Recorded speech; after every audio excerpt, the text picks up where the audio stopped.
जी बताना बताना। और मैं बस के ही रीत भीतरी वो अच्छा हाँ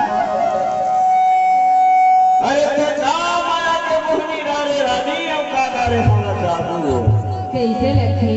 भगवान कसम तो नहीं देखो ना हाँ बोला कैसे कैसे लागे हो अच्छा आत्मा जानही है परमात्मा जानही हो बताना चाहिए। जी हाँ ये पूरी सभी तेरी माया मारा दे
अच्छा सुन सुनना।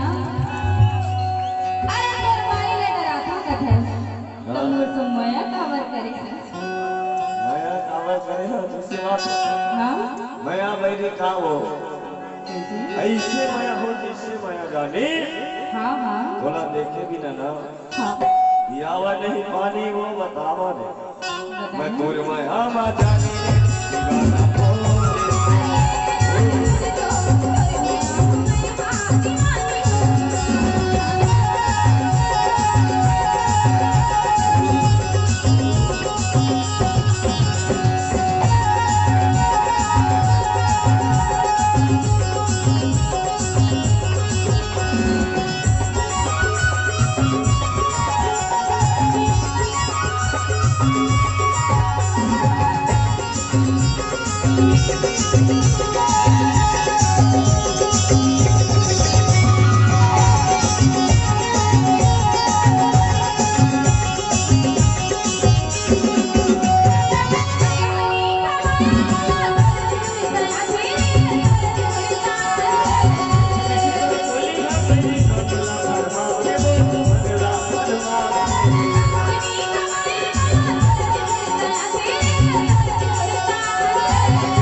और कैसे लगते बताना।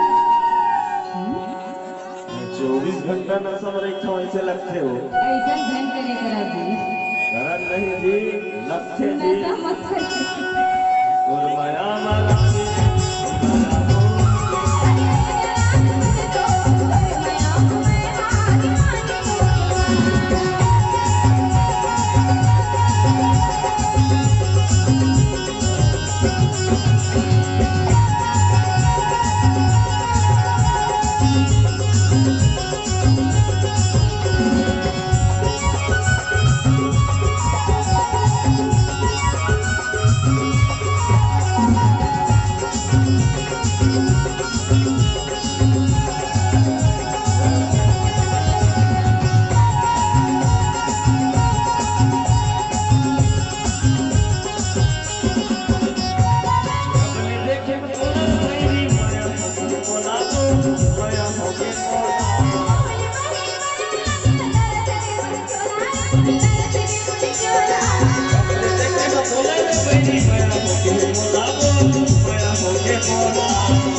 तुझे तुरी पतर लिया